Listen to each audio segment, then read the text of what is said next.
சிந்தாமணியை பற்றா பேசுகிறேன். அழகப்பா பல்கலை சமுதாயம் வானொலி 90.8 கேளுங்க கேளுங்க கேட்டுக்கிட்டே இருங்க.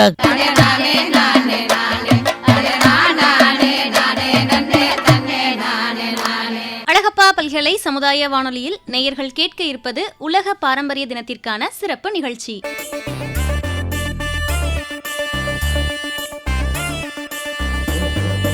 இன்னைக்கு இந்த நிகழ்ச்சியில நானும் கார்த்தி, சிவா, முகில் நாங்க 4 பேரும் சேர்ந்து நம்ம அழகப்பா பல்கலைக்கழகத்துல இருக்கக்கூடிய தமிழ் பண்பாட்டு அருங்காட்சியகத்துக்கு போறோம்.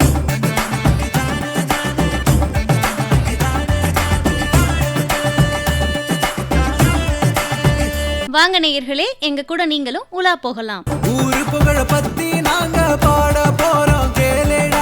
உலக பாரம்பரிய தினம் இன்னைக்கு. ஆனால் நம்ம தமிழ்நாட்டுக்குள்ள பாரம்பரியத்தை பற்றி பார்க்கலாம். அதுக்குள்ளேயும் செட்டிநாடு அப்படிங்கிறது ஒரு தனித்துவமான பாரம்பரியம் கொண்ட ஒரு இடம். அந்த பாரம்பரியத்தை பற்றி நம்ம இன்றைக்கி பார்க்க போகிறோம். அதற்கு நம்ம அழகப்பரோட அருங்காட்சியகம் இருக்குது. அதுக்கு பக்கத்துலேயே தமிழ் பண்பாட்டு மைய அருங்காட்சியகம் அப்படின்னு ஒன்று இருக்கதா சொல்கிறாங்க. அதுக்குள்ளே போய் பார்த்தோம்னா நமக்கு செட்டிநாட்டோட பாரம்பரிய பொருட்கள், மக்களோட புழங்கு பொருட்கள்லாம் வச்சுருக்கிறாங்க. அதை பற்றி நம்ம இன்றைக்கி பார்க்க போகிறோம். அண்ணே சூப்பர்ண்ணே. இந்த காலத்துலலாம் நம்ம பாரம்பரியம்னா என்னன்றதை கூகுள் சர்ச் பண்ணி தெரிஞ்சுக்கிற அளவில் தான் இருக்குது. ஆனால் நம்ம ஊர்லேயே அதுக்கு ஒரு அருங்காட்சியம் இருக்கா என்ன? பரவாயில்லையா? அப்போ நம்ம எல்லாருமே அதுக்குள்ளே போவோமா என்ன அண்ணே?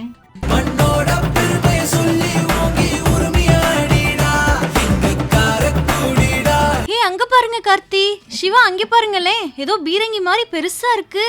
அது பீரங்கி இல்ல காமாட்சி, உலைத்துருத்தி. என்னது உலைத்துருத்தியா? அப்படின்னா என்னன்னா? உலைத்துருத்தியை பயன்படுத்தி தான் இரும்பு கருவிகள்லாம் செஞ்சுருக்காங்க.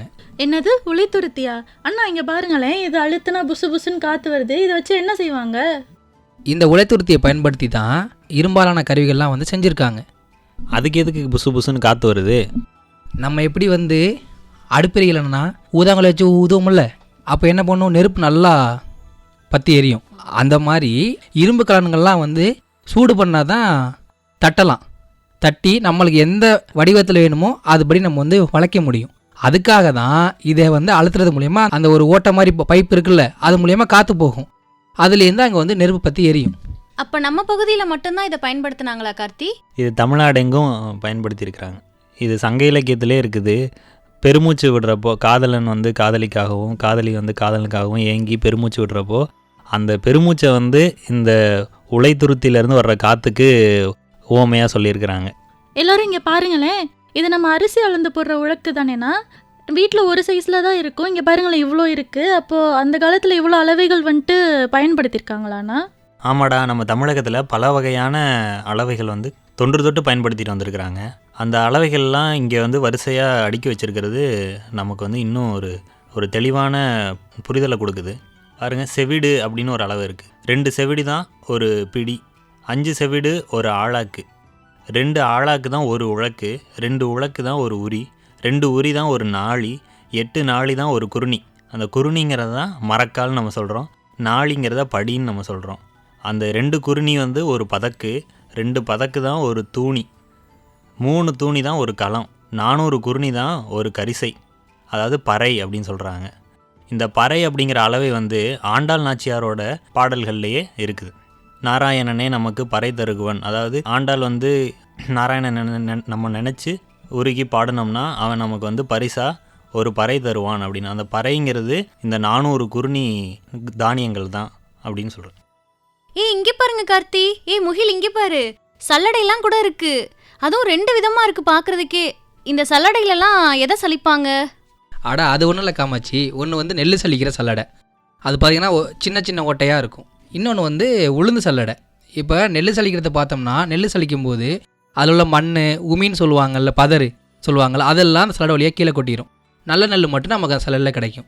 அதே மாதிரி தான் உளுந்துலையும் அப்படி தான். உளுந்தில் எதெல்லாம் நல்ல உளுந்தோ பெரிய சைஸ் உளுந்தோ அதெல்லாம் அந்த சல்லடைக்கு மேலேயும் சின்ன சின்ன உளுந்து, சோடா போன உளுந்து, அதெல்லாம் அந்த சல்லடை வழியாக கீழே கொட்டிடும். அதுக்காக தான் இந்த 2 சல்லடை பயன்படுத்தணும். ஓ, இதில் இத்தனை வகை இருக்கானா? எங்கள் வீட்டில் நான் மாவு சலிக்கிறது மட்டும்தான் நான் கண்டிருக்கேனா? அண்ணா இங்கே பாருங்களேன், ஏதோ பெரிய பானை என்னவோ வித்தியாசமாக இருக்குது. அது பக்கத்தில் இது என்னன்னா, மரத்தில் செஞ்ச ஏதோ ஒரு கால்வாய் மாதிரி இருக்குது. இது என்ன? இது ஒன்றும் இல்லை முகிலே, இதுதான் ஏத்தம். இந்த ஏத்தத்து மூலமாக தான் முன்னாடி நம்ம முன்னோர்கள்லாம் என்ன பண்ணியிருக்காங்கன்னா, கிணத்துலேருந்து தண்ணி எடுத்தும் இல்லைன்னா குளத்துலேயும் தண்ணி எடுத்தும் நீர் பாய்ச்சி விவசாயம் பண்ணியிருக்காங்க. நீரை வந்து கிணத்துலேருந்து மேலே ஏற்றி கொண்டு வந்து அதை வந்து பாசன முறைக்கு பயன்படுத்துகிறாங்கல்ல, அதனால தான் இதுக்கு பேர் ஏத்தம்னு பேர் வந்துச்சு. இதெல்லாம் இவ்வளோ இருக்கா? இதெல்லாம் இப்போ பயன்படுத்திட்டு இருக்கோமா என்ன? இல்லை இப்போல்லாம் இது வந்து பழக்கத்தில் இல்லை. ஆனால் இதுக்கப்புறமா ஜென்ரேட்டர்னு ஒன்று கொண்டு வந்து வச்சு அதுலேருந்து தண்ணி எடுத்து பயன்படுத்தினாங்க. இப்போ வந்து நீர்மூழ்கி மோட்ரு, இப்போ வந்து ஆழ்குழாய் கிணறு, அது மாதிரிலாம் வச்சு இப்போ நீர்ப்பாசன முறைகள்லாம் வந்து வளர்ந்து வந்துடுச்சு. ஆமாம் சிவா, நீங்கள் சொல்கிறது உண்மைதான். இங்கே பாருங்களே, எவ்வளோ பெரிய பானையாக இருக்குது.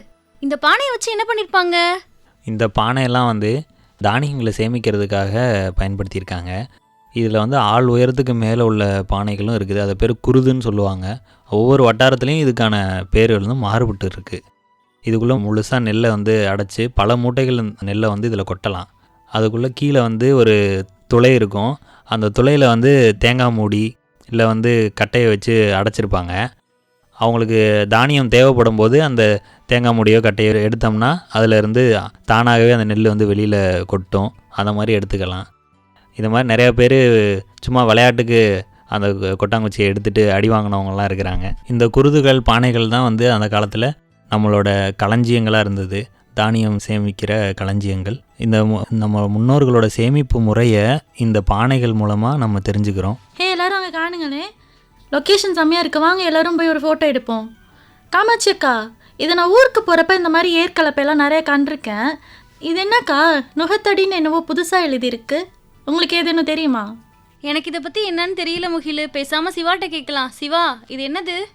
அது ஒன்றும் இல்லை காமாட்சி. நுகத்தடி அப்படின்னா என்னென்னா, நம்ம ஏறு ஓட்டும் போது 2 மாட்டுக்கு கழுத்தில் வந்து ஒரு கட்டை மாதிரி வரும்ல, மரத்தால் ஒரு கட்டை இருக்குல்ல, அது பேர் தான் நுகத்தடி. அந்த நுகத்தடியோட கீழ்முனை பக்கமாக வந்து ஏற்கலப்பையை பூட்டி தான் வந்து ஏறு விழுவாங்க, சரியா? அதனால அதுக்கு பேர் வந்து நுகத்தடின்னு வந்து. அப்படியா சிவா?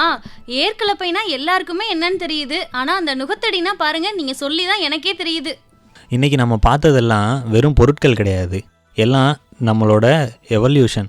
நம்ம எப்படியெல்லாம் இருந்து இன்றைக்கி எவ்வளோ வளர்ச்சி அடைஞ்சிருக்கோம், மனித வளர்ச்சி எந்த அளவில் இருந்திருக்குது அப்படிங்கிறதுக்கான ஒரு அடையாளம். கொல்லன் உலைத்துருத்தியாக இருக்கட்டும், இல்லை வந்து ஏத்தமாக இருக்கட்டும், இதெல்லாம் வந்து மனித நாகரிகத்தோட வளர்ச்சியின் அடையாளமாக தான் நம்ம பார்க்கணும்.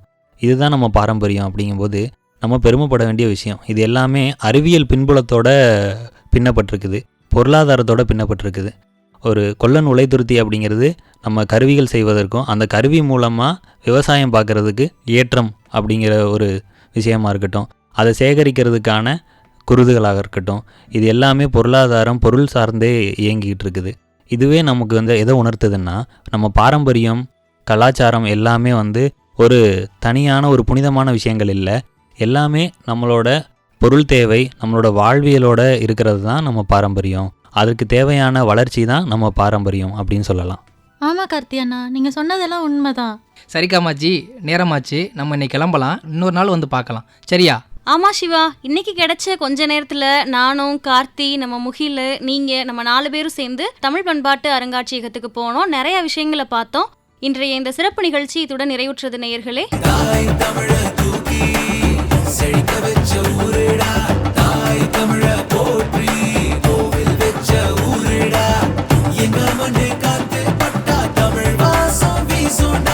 நிகழ்ச்சியை கேட்டு ரசித்த அனைத்து நேயர்களுக்குமே உலக பாரம்பரிய நாள் வாழ்த்துகளோடு விடைபெறுகிறோம்.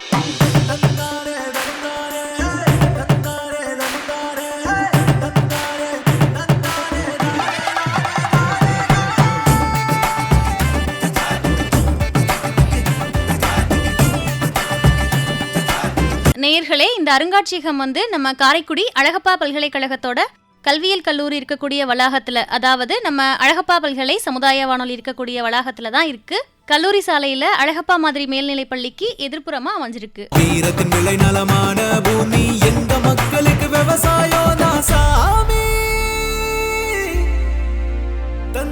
இந்த அருங்காட்சியகத்தோட பார்வையாளர் நேரம் சொல்றேன். வேலை நாட்கள்ல மாலை 4:30 to 7:30 மணி வரைக்கும், விடுமுறை நாட்கள்ல காலையில 10 to 1 மணி வரைக்கும், மாலை 4 to 7 மணி வரைக்கும் செயல்படும். பள்ளி கல்லூரியிலிருந்து அழைத்து வரக்கூடிய மாணவர்களுக்கு கட்டணம் எதுவும் இல்லை.